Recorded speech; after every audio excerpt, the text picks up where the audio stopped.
मैंने suicide attempt की थी, बट आई डोंट नो मैं कैसे बच गई। Hello guys, welcome back to Supriya's good life. Sorry, कल मुझे एक वीडियो अपलोड करना चाहिए था according to my rules, but मैं नहीं कर पाई। सपने में भी नहीं सोचा था कि आज उठने के बाद कुछ ऐसी न्यूज़ हमें सुनने को मिलेगी। मैं बात कर रही हूँ सुशांत सिंह राजपूत के सुसाइड के बारे में। आप लोगों ने उस न्यूज़ को सुना, आप लोगों को कैसा फील हुआ? शायद बिल्कुल वैसे ही फील हुआ होगा जैसे मुझे हुआ था। मैं एकदम शॉक थी, सदमे में थी कि एक इंसान जो इतना अच्छा खासा कमा रहा है, इतना सक्सेसफुल है, एक के बाद उसकी हर एक मूवी हिट हो रही है, उसको ऐसी क्या प्रॉब्लम थी कि उसने सोचा कि वो सुसाइड कर ले। और वो भी तब जबकि उसकी एक सुपर हिट मूवी का सब्जेक्ट ही था कि सुसाइड करना किसी भी प्रॉब्लम का सल्यूशन नहीं है। उसके बावजूद वो इंसान अपनी ज़िंदगी इस तरीके से ख़त्म कर लेगा। ये बात हम लोगों को एक सच्चाई दिखाने की कोशिश कर रही है कि पैसा, रुतबा, सक्सेस सिर्फ नंबर्स हैं। आपकी असली पूंजी जो है वो आपके लोग हैं।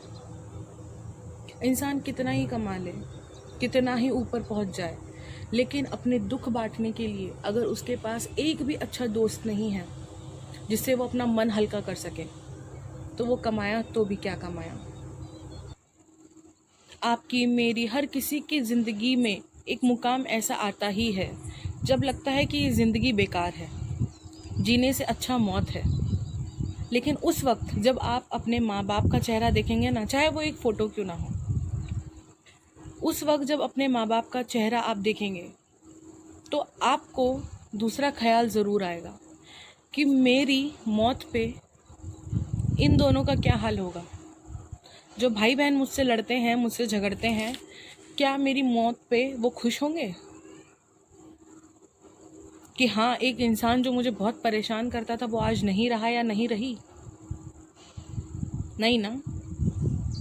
आपकी मौत पे रोने वाला अगर सबसे ज़्यादा कोई होगा, आपकी माँ, बाप, भाई, बहन, पत्नी, बच्चे, यही लोग हैं। तो किस प्रेशर में हम लोग सोचते हैं कि जान दे दे? सोसाइटी के प्रेशर में? लोग क्या कहेंगे, लोग क्या कहते हैं? मेरी शादी नहीं काम कर रही, मुझे डिवोर्स चाहिए, लेकिन नहीं ले सकता, क्यों? लोग क्या कहेंगे। मैं एग्ज़ाम में फ़ेल हो गया, मैं एक अच्छा स्टूडेंट था या थी, अब मैं जी नहीं सकता, क्यों? क्योंकि लोग क्या कहेंगे। मैंने बहुत पढ़ाई लिखाई की, मैंने बहुत मेहनत की, मैं जॉब ढूंढ रहा हूँ, बट मुझे जॉब नहीं मिल रही, तो मैं जान दे दूँ, क्यों? क्योंकि लोग क्या कहेंगे। लेकिन जब आप उस हालत में, जब आप मर चुके होंगे, एक फर्श पे पड़े होंगे आपकी बॉडी, तो उस वक्त सबसे ज़्यादा दुख किसको होगा? उन लोगों को जिसके बारे में आप पूरी ज़िंदगी सोच रहे हो कि लोग क्या कहेंगे, या उन लोगों को जिन्होंने आपको पाल पोस के बड़ा किया,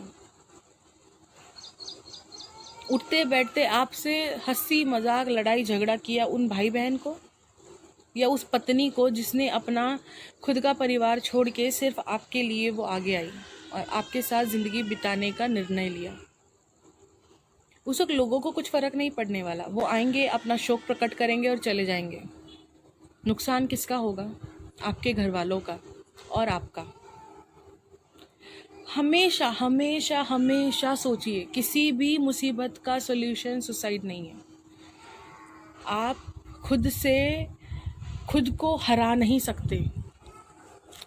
मैंने हमेशा आप लोगों को बताया है, मेरी पिछली 2 वीडियो का आधार भी यही रहा है कि हमें खुद से प्यार करना है, हमें खुद की प्रॉब्लम से लड़ना है, हमें कैसे हर मुसीबत के बावजूद डटा रहना है, खड़ा रहना है। याद रखिए, किसी भी चीज़ का सल्यूशन सुसाइड नहीं है।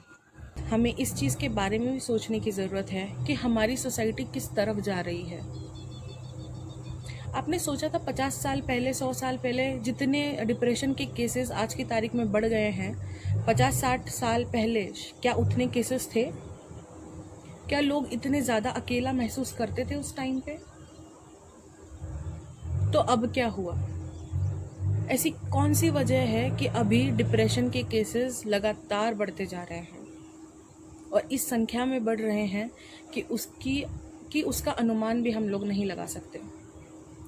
क्या पता आपके ही ग्रुप में एक फ्रेंड हो जो डिप्रेशन का पेशेंट हो।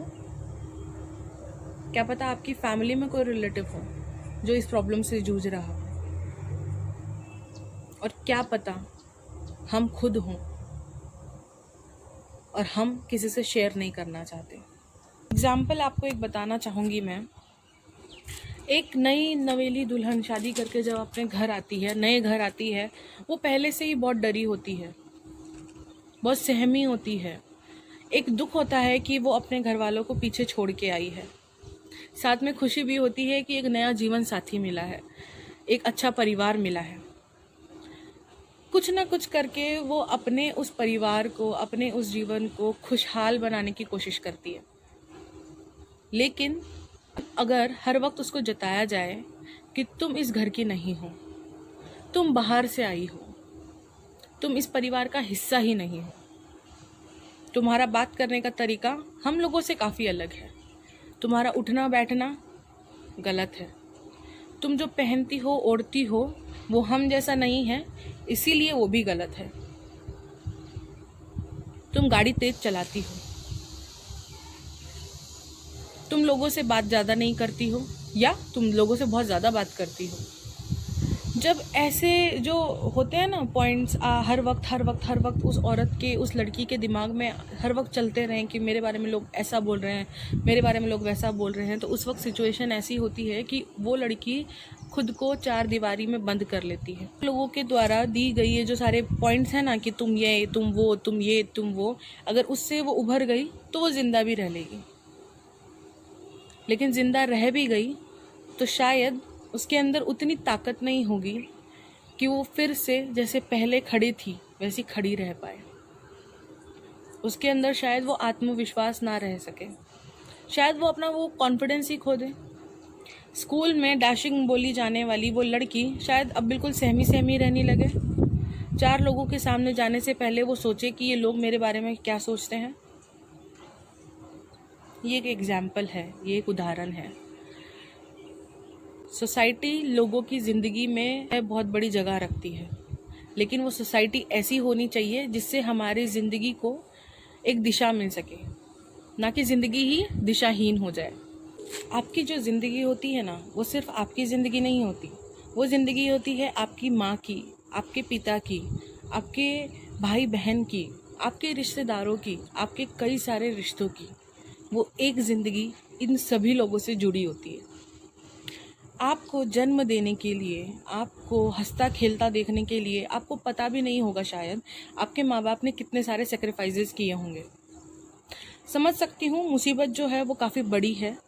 शायद आप लोगों के लिए उस वक्त वो प्रॉब्लम बहुत बड़ी हो और आपको ऐसा लगे कि मुझे अपनी ज़िंदगी ख़त्म कर देनी चाहिए। उस वक्त ये ज़रूर सोचना कि ज़िंदगी देते समय क्या आपकी वो प्रॉब्लम ख़त्म हो जाएगी। सोचिए और समझिए।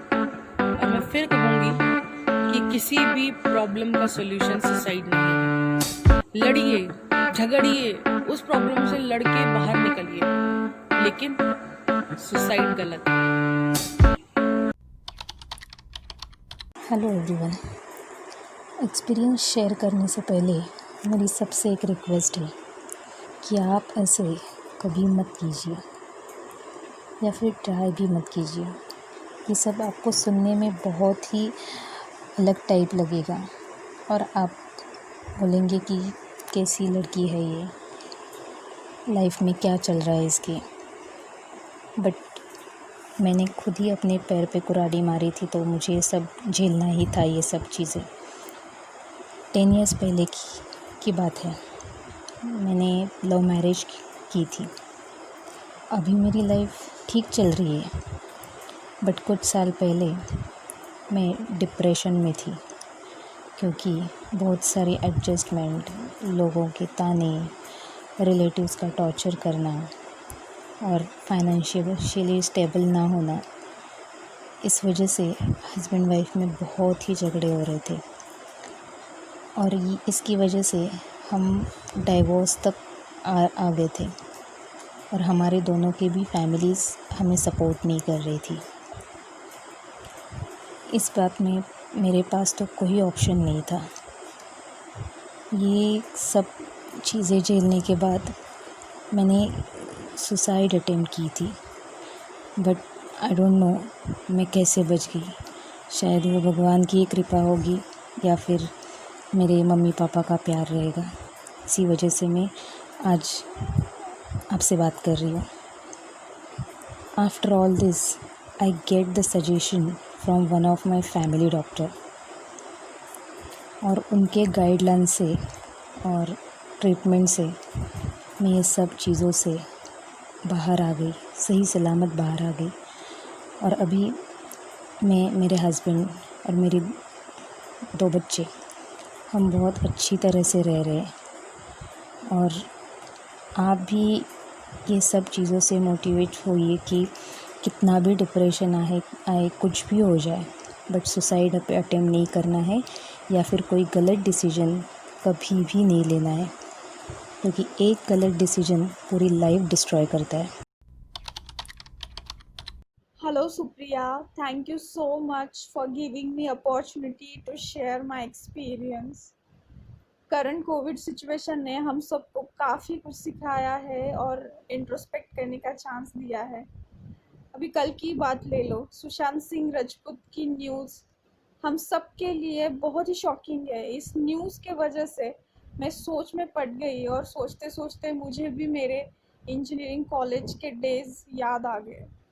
मैं सेकेंड ईयर में थी।